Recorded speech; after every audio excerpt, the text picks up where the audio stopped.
Hello বন্ধুরা, তোমরা সবাই কেমন আছো? আবারও চলে আসলাম আরেকটা নতুন স্বাদের রেসিপি নিয়ে। আজকের এই পিঠের রেসিপিটা এতটাই স্বাদের, তোমাদেরকে বলছি বন্ধুরা একদম স্কিপ না করে পুরোটা রেসিপি দেখে নেবে।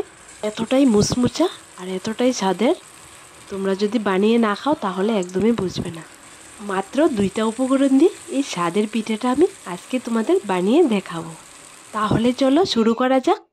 প্রথমে এখানে আমি নিয়ে নিলাম 1 বাটি শুকনো চালের গুঁড়া।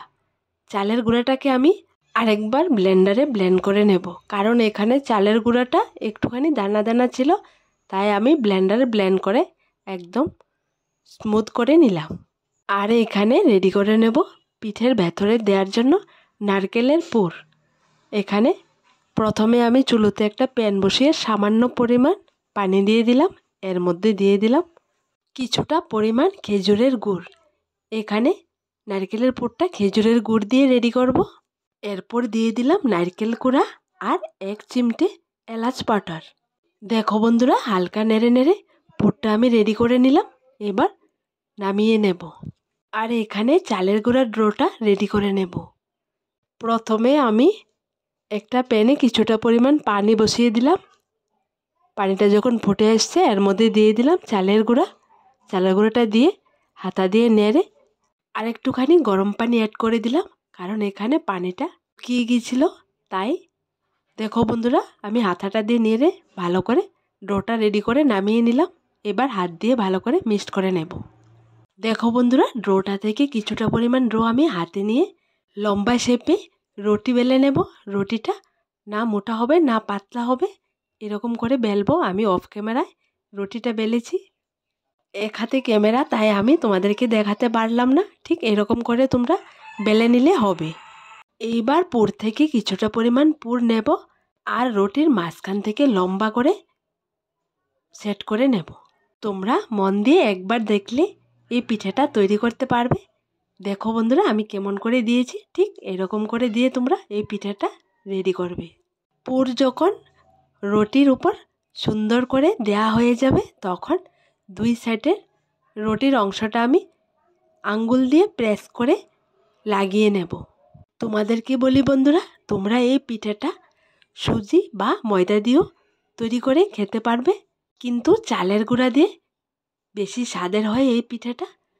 তোমরা চেষ্টা করবে চালের গুঁড়া দিয়ে এই পিঠাটা তৈরি করার জন্য। দেখো বন্ধুরা, 2 আঙ্গুল দিয়ে প্রেস করে আমি রুটির 2টা সাইডে একসঙ্গে সুন্দর করে লাগিয়ে নিলাম, যাতে করে ভেতরের পুরটা বেরিয়ে না আসে।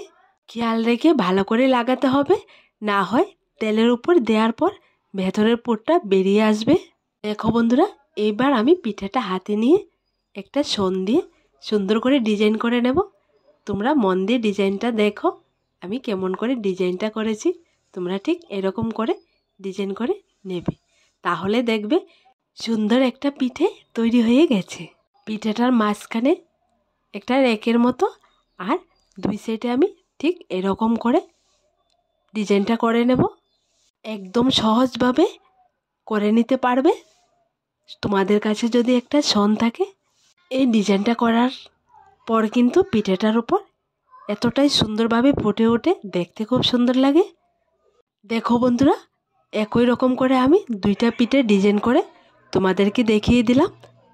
আশা করি একদম সহজভাবে তোমরা এই পিঠের ডিজাইনটা শিখে নিতে পারবে। এখানে আমি সাদা কালার আর হলুদ ফুড কালারটা দিয়ে পিঠেগুলো বানাবো।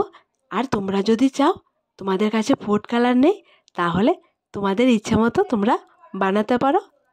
সাদা হোক আর অন্য কালার হোক, সবগুলো পিঠেতে এই ডিজাইনটা খুব সুন্দরভাবে ফুটে ওঠে, খুব ভালো লাগে।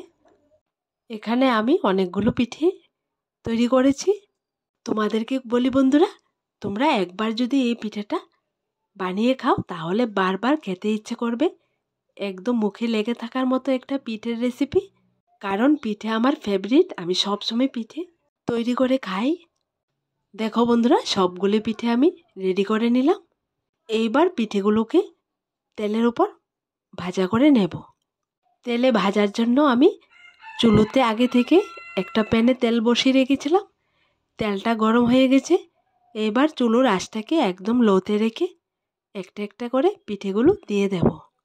তোমাদেরকে বলি বন্ধুরা, এই পিঠেটা যখন ভাজা করবে চুলোর আঁচটাকে একদম লোতে রাখবে, না হয় পিঠেটা পোড়া লেগে যাবে আর খেতেও ভালো লাগবে না। আর যদি চুলোর আঁচটাকে একদম লোতে রেখে এই পিঠেগুলো একটু টাইম লাগিয়ে ভাজা করো, তাহলে দেখবে পিঠেটা একদমই মুচমুচা হবে আর খেতেও দারুণ স্বাদ লাগবে। দেখো বন্ধুরা, একটা পিঠে আমার ফেটে গেছে, তাই তোমাদেরকে বলি এই পিঠেগুলো সাবধানে বানাতে হবে আর ভাজার সময় একটু খেয়াল রাখে ভাজতে হবে। দেখো বন্ধুরা, উল্টিয়ে পাল্টিয়ে সবগুলো পিঠে আমি গোল্ডেন ব্রাউন কালার করে ভেজে নিলাম। তোমাদেরকে বলি বন্ধুরা, আজকের এই নতুন স্টাইলের পিঠেটা তোমাদের কাছে কেমন লাগলো ছোট্ট একটা কমেন্টে লিখে জানাবে। আর আমার দেওয়া সবগুলো রেসিপি যদি তোমাদের কাছে ভালো লেগে থাকে, তাহলে আমার এই ছোট্ট চ্যানেলটাকে লাইক, শেয়ার এবং সাবস্ক্রাইব করে পাশে থাকা বেল বাটনটি অবশ্যই ক্লিক করে রাখবে। আবার দেখা হবে নতুন একটা রেসিপির সাথে। সবাই ভালো থেকো, সুস্থ থেকো, আল্লাহ হাফিজ।